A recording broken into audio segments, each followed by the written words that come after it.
Hello everyone, welcome to my channel. இந்த வீடியோவில் நம்ம என்ன பார்க்க போகிறோம்னு உங்களுக்கு டைட்டில் பார்த்தோன்னே தெரிஞ்சிருக்கும். புதினா பொங்கலுங்க. நிறைய பேர் வெண்பொங்கல், சக்கரை பொங்கல், அந்த மாதிரி நிறைய பால் பொங்கல் அப்படியெல்லாம் சாப்பிட்ருப்பீங்க. புதினா பொங்கல் அப்படிங்கிறது வந்து ரொம்ப ரொம்ப ரொம்ப புதுசாக இருக்கும், ரொம்ப சூப்பராக இருக்குங்க. இந்த வின்டர் சீசனுக்கு வந்து ரொம்ப ஆப்டான ஒரு ரெசிபின்னு நான் சொல்லுவேன். இது ரொம்ப சிம்பிளாக பண்ணிடலாம். இப்போ வாங்க வீடியோக்குள்ளே போகலாம். புதினா பொங்கல் எப்படி பண்ணலான்னு பார்க்கலாம். இப்போ பாருங்கள், நான் ஒரு கப்பு, ஒரே அளவு தான் 3 கப்புமே 2 கப்பு அரிசி எடுத்திருக்கேன். உங்களுக்கு பச்சரிசி ஓகேன்னா அது கூட எடுத்துக்கலாம். நான் நார்மலான சாப்பாட்டு அரிசி வந்து 2 டம்ளர் எடுத்திருக்கேன்.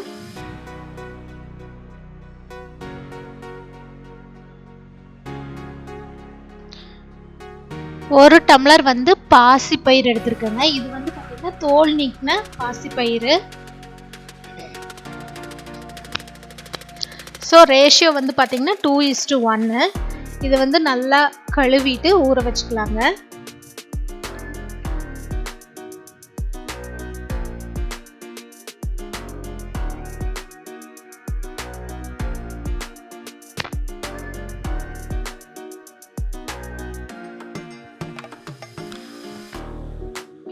இப்படி நல்லா பிசைஞ்சு விட்டு கழுவுங்க. அப்போ தான் வந்து நல்லா சூப்பராக அந்த அரிசியில் இருக்கிற அந்த ஸ்டார்ச் எல்லாம் போகும். இப்போ வந்து பார்த்திங்கன்னா 2 கைப்பிடி அளவுக்கு புதினா வந்து நம்ம அரைச்சி வச்சுக்கலாம். நல்லா கை ஃபுல்லாக இருக்கணுங்க, அந்த அளவுக்கு எடுத்து அரைச்சிக்கலாம். இது கூட நம்ம வந்து 2 க்ரீன் சில்லி எடுத்துக்கோங்க.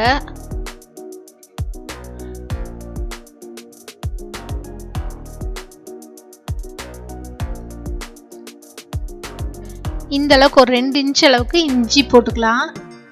இஞ்சி வந்து கம்பல்சரியாக போட்டுக்கோங்க. சின்ன சின்ன பீஸாக கட் பண்ணி போட்டு இதை நல்லா அரைச்சிக்கலாம். பாருங்கள், அரைச்சதுக்கப்புறம் இப்படி தான் இருக்குது. நல்லா டார்க்கிஷ் க்ரீன் கலரில் இருக்கும். இதுக்கு வந்து நான் 6 கப் அளவுக்கு தண்ணி எடுத்திருக்கேன். சேம் அதே கப் அளவு தாங்க. நீங்கள் எந்த மெஷர்மெண்ட்டில் ரைஸ் எடுக்கிறீங்களோ சேம் அதே மெஷர்மெண்ட்டோட தண்ணி வந்து 6 பங்கு எடுத்துக்கோங்க. அப்புறம் கொஞ்சம் மிளகு, கொஞ்சம் சீரகம், ஒரு வரமிளகாய், கறி லீவ்ஸ் கொஞ்சம் எடுத்துக்கோங்க தாளிக்கிறதுக்கு. ஒரு பஞ்ச் ஆஃப் கேஷ்யூஸ் எடுத்துக்கோங்க. முந்திரி பருப்பு வந்து ஆப்ஷனல் தான். இப்போ ஒரு குக்கர் எடுத்துக்கோங்க. அந்த குக்கரில் வந்து நான் 2 ஸ்பூன் அளவுக்கு நெய் ஊற்றிருக்கேங்க. பட்டர் இருந்துச்சுன்னா நீங்கள் பட்டர் கூட போட்டுக்கலாம். கூட வந்து நான் வந்து வெஜிடபிள் ஆயில் எடுத்திருக்கேன். உங்களுக்கு ஃபுல்லாகவே நெய்யில் செய்யணும், குழந்தைங்களுக்கு கொடுக்குறீங்கன்னா ஃபுல்லாகவே நெய் ஊற்றிக்கலாம். எனக்கு வந்து சும்மா ஃப்ளேவருக்கு இருந்தால் போதும்னு அளவாக நெய் ஊற்றிருக்கேன்.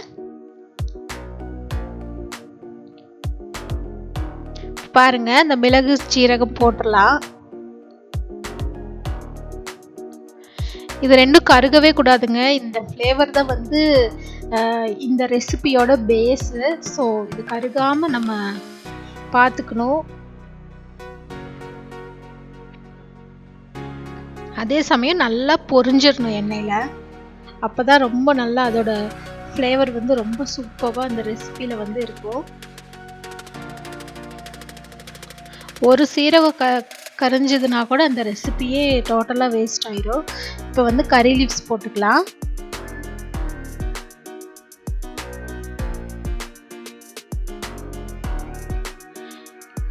ஒரு வரமிளகாய் போட்டிருக்கேங்க.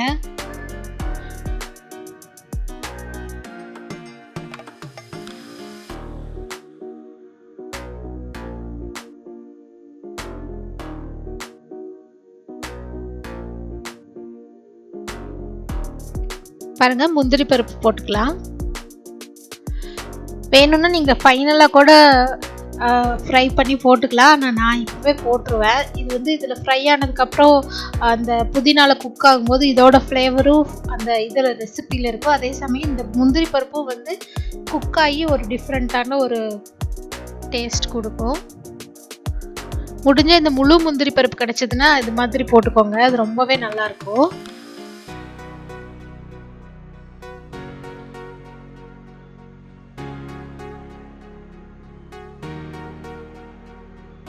ஸோ இது நல்லா ஃப்ரை பண்ணிவிட்டு நம்ம அரைச்சி வச்சுருக்க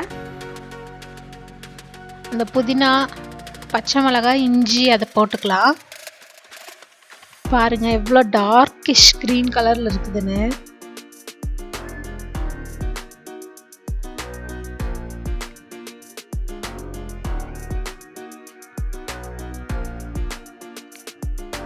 நல்லா அந்த எண்ணெயில் வந்து ஒரு ஃப்ரை கொடுத்துருங்க. ரொம்ப ஃப்ரை பண்ண வேண்டியதில்லை, ஜஸ்ட் ஒரு கொதி வந்தால் போதும்.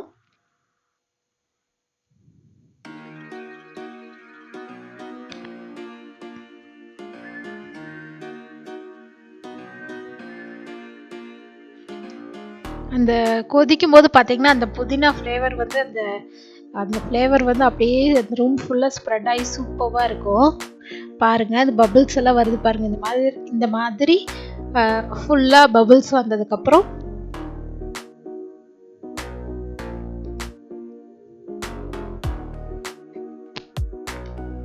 நம்ம ரைஸ் ஆட் பண்ணிக்கலாம்.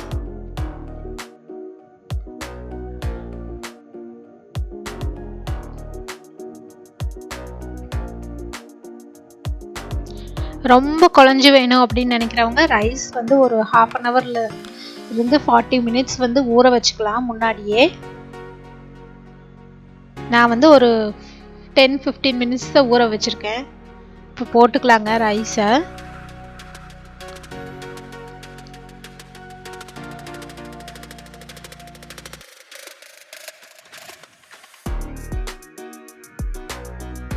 இது நார்மலான வீட்டுக்கு செய்கிற சாப்பாட்டு அரிசி தாங்க, பொன்னி ரைஸ் தான். பச்சரிசியில் பண்ணுவாங்க நிறைய பேர். பாருங்க இந்த ரைஸ் போட்டுட்டு நல்லா ஒரு ஃப்ரை பண்ணிக்கலாம்.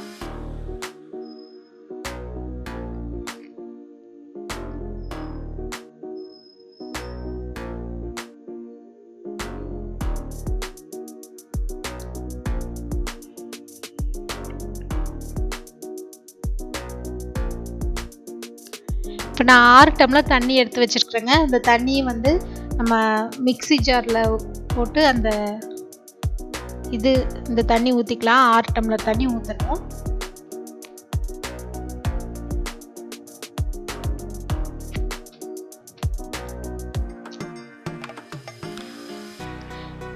பாருங்க அப்படியே வெள்ளி மாதிரி மின்னுது பாருங்க, அந்த க்ரீனிஷ் ஒயிட் கலரில் அந்த லைட்டுக்கு அப்படி தெரியுது. இப்போது தேவையான தண்ணி கொஞ்சம் நிறையாவே ஊற்றிக்கலாம். 6 டம்ளர்லேருந்து 7 டம்ளர் கூட ஊற்றிக்கலாம். பொங்கல் வந்து கொஞ்சம் குழஞ்சிட்டு இருந்தால் நல்லாவே இருக்கும். இன்னும் ஒரே ஒரு இன்க்ரீடியண்ட் போடணும், உப்புங்க. உப்பு வந்து தேவையான அளவு போட்டுக்கோங்க. முடிஞ்ச அளவு கல்லுப்பு போட்டுக்கோங்க, அது நல்லா டேஸ்ட் நல்லாயிருக்கும். இந்த குக்கரில் 1 pot ரைஸ்க்கெல்லாம் வந்து கல்லுப்பு போட்டு செஞ்சு பாருங்கள், உங்களுக்கே அந்த டிஃப்ரென்ஸ் தெரியும். ஸோ இப்போ நல்லா ஒரு மிக்ஸ் கொடுத்துட்டு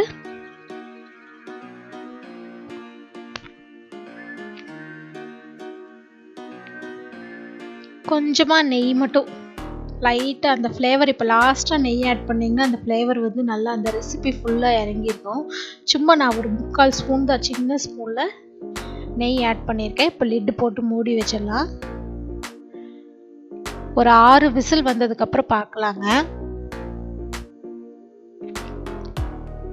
6 விசில் கண்டிப்பாக வரணும், அப்போ தான் வந்து நல்லா பொங்கல் சூப்பராக இருக்கும். இப்போ விசில் வந்துருச்சு. ஸ்டீம் ரிலீஸ் ஆனோன்னா ஓப்பன் பண்ணுங்க.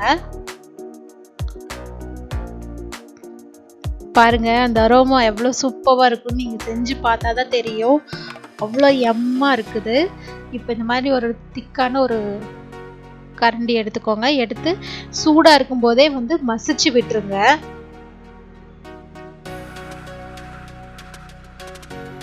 ஏன்னா இன்னொரு 5 minutes ஆயிடுச்சுன்னா கூட அது மசியாது. ஸோ ஒரு ஸ்மாஷ் பண்ணி விட்டுட்டிங்கன்னா ரொம்ப நல்லாயிருக்கும். இந்த ஸ்டேஜில் நிறைய நெய் வேணால் கூட நீங்கள் ஆட் பண்ணிக்கலாம்.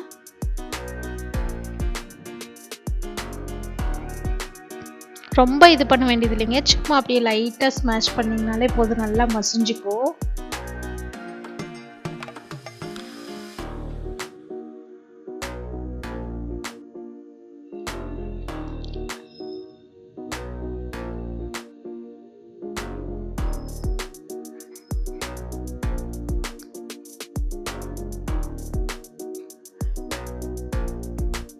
பாருங்க நான் சர்வ் பண்ணிட்டேன். அந்த முந்திரி, மிளகு, சீரகம், புதினா இது எல்லாமே வந்து வின்டர் சீசனுக்கு நம்மளுக்கு ரொம்ப நல்லதுங்க. சளி பிடிக்காது. இஞ்சி போட்டிருக்கோம்.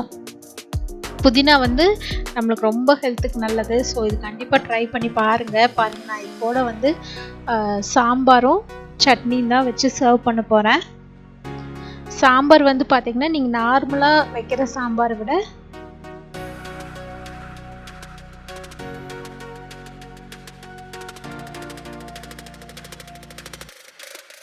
பாருங்கள், கோகோனட் சட்னி வந்து பச்சை மிளகாய் வச்சு அரைச்சிக்கோங்க. அப்போ தான் வந்து இந்த ரெசிபிக்கு வந்து நல்லாயிருக்கும். அதே மாதிரி சாம்பார் வந்து நீங்கள் நார்மலாக வைக்கிற சாம்பார் விட இந்த கேரட் பீன்ஸ் போட்டு செஞ்சு பாருங்கள். முழு வெங்காயம், கேரட் பீன்ஸ் போட்டு அந்த சாம்பார் வந்து இந்த புதினா பொங்கலுக்கு ரொம்பவே எம்மியாக இருக்கும். ஸோ இந்த வின்டர் சீசனுக்கு வந்து நம்ம கோல்டுலேருந்து தப்பிக்கணும் அப்படின்னா இந்த மாதிரி ஒரு ஹெல்த்தியான ரெசிபி நம்ம எடுத்துக்கலாம். டேஸ்ட்டாகவும் இருக்கும். அதே மாதிரி இதில் போட்டிருக்கிற எல்லா விஷயமே வந்து நம்மளுக்கு சளி பிடிக்காது. ரொம்ப நல்லது, ஹெல்த்துக்கு ரொம்ப ரொம்ப நல்லது. ஸோ இது ட்ரை பண்ணி பாருங்கள். பார்த்துட்டு எப்படி வந்ததுன்னு கமெண்ட் செக்ஷனில் சொல்லுங்கள். நம்ம சேனலை மறக்காமல் சப்ஸ்கிரைப் பண்ணிடுங்க. அப்படியே பக்கத்தில் இருக்கிற பெல் பட்டனையும் கிளிக் பண்ணிடுங்க. தேங்க்ஸ் ஃபார் வாட்சிங். தேங்க்யூ.